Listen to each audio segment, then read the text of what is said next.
วันนี้เกรซจะพาทุกคนมาเที่ยวที่บูร์ซานะคะจากอิสตันบูลเรานั่งเรือเฟอร์รี่เดินทางมาประมาณ2 ชั่วโมงค่ะ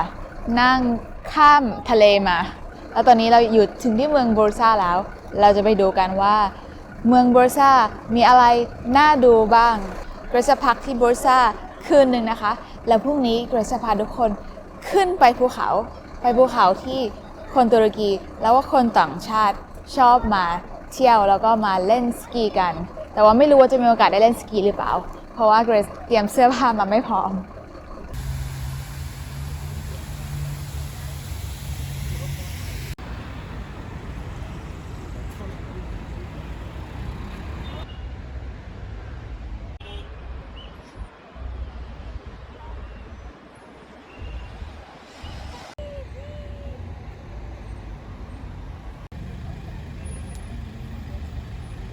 ที่แรกที่เกรซพามาเที่ยวคือที่นี่เลยค่ะ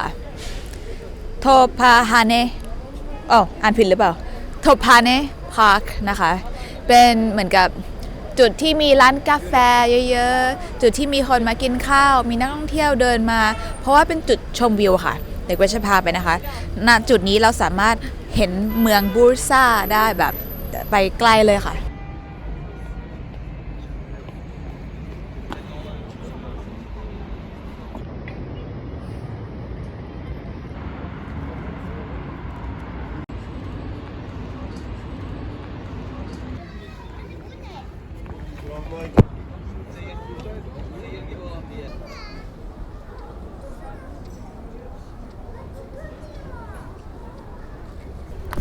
นอกจากที่นี่จะโด่งดังเรื่องของ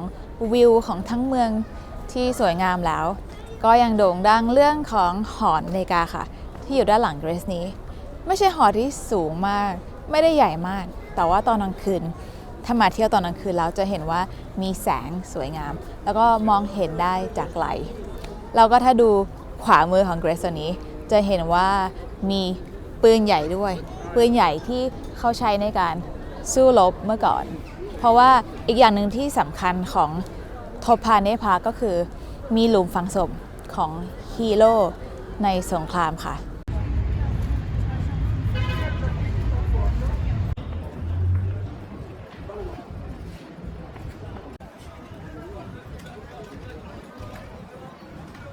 ตอนนี้เกรซมาเที่ยวที่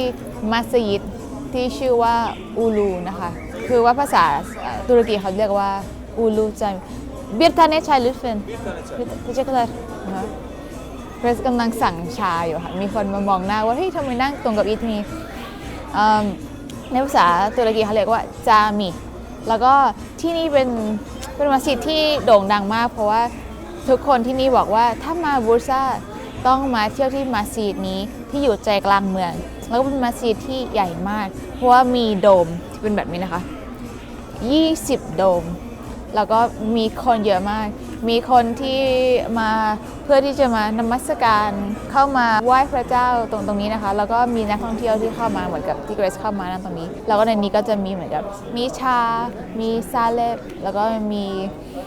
ขนมเล็กๆน้อยๆขาย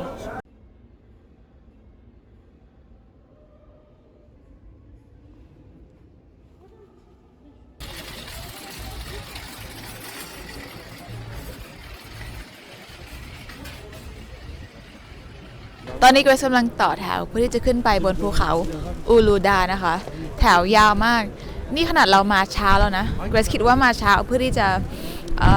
หนีพวกนักท่องเที่ยวที่จะมาแล้วแต่ก็ยังมีคนเยอะอยู่เดี๋ยวเราจะดูนะคะว่าการรอครั้งนี้จะคุ้มค่าหรือเปล่า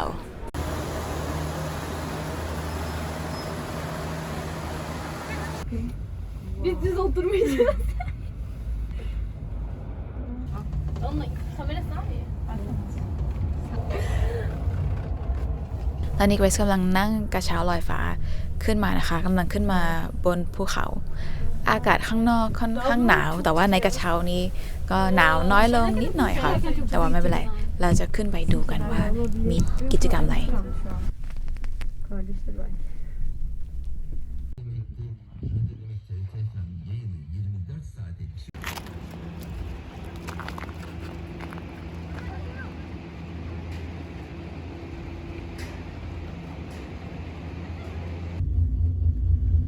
ถึงแล้วค่ะ เมื่อกี้เพิ่งนั่งรถกระเช้าแล้วก็ขึ้นมาถึงข้างบนยอดสุดของจุดที่เขามีกิจกรรมอะไรบ้าง ก็คือสโนว์บอร์ดสกีแล้วก็เหมือนกับสไลเดอร์อะค่ะ ภาษาไทยเรียกว่าอะไร ถ้ารู้เขียนในคอมเมนต์นะคะ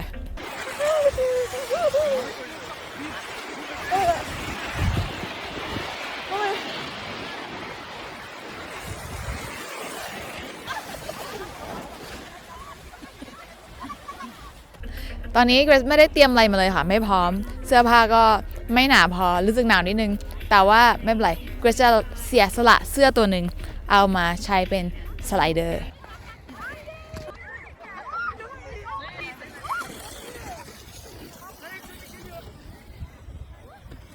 ดูสิคะข้างๆนี้จะเป็นโรงแรมนะคะ ที่นี่มีโรงแรมเยอะเลย แต่ว่าปัญหานิดนึงของที่นี่ก็คือว่าไม่ค่อยมีป้ายนะคะ ถ้าคนที่มากับทัวร์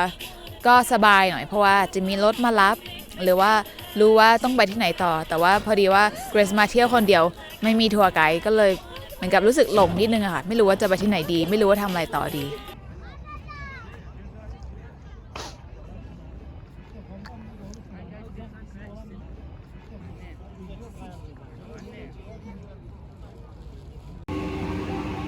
ตอนนี้เกรซกำลังนั่งรถกระเช้ากลับไปที่จุดเริ่มต้นนะคะ ก็ถ้าใครอยากจะมาทริปนี้ที่อูลูดา ก็คืออูลูม u นเทนต้องวางแผนมาดีๆนะคะ แล้วก็ต้องรู้ด้วยว่าจะไปที่ไหน ว่าจะกินที่ไหน เพราะว่าข้างบนภูเขานี้แพงมาก ถ้าไม่อยากจะเสียเงินแบบดับเบิลทริปเปิลก็อาจจะกินมาก่อนหรือว่าเอาของว่างมากินได้นะคะ ก็บรรยากาศดีค่ะ สวยดีลองมองไปด้านขวาด้านซ้ายสิโอ้ไม่รู้ว่าเกรซบอกแล้วหรือเปล่านะคะ แต่ว่ากระเช้าลอยฟ้าของที่นี่เป็นกระเช้าที่เป็นหนึ่งในกระเช้าที่แบบนั่งนานที่สุดในโลกนะ เพราะว่านั่งประมาณ 20-30 นาที แต่ว่าเกรซคิดว่าประมาณ30 นาที ความรู้สึกแบบนี้นะคะ แล้วก็สวยดีก็คุ้มค่ะ แม้แต่ว่าคนต่างชาติจะต้องจ่ายมากกว่าคนตุรกี5 เท่า แต่ว่าก็ไม่เป็นไร รู้สึกคุ้ม รู้สึกสนุกดีค่ะ Başka bir şeyle gidemezsiniz oraya.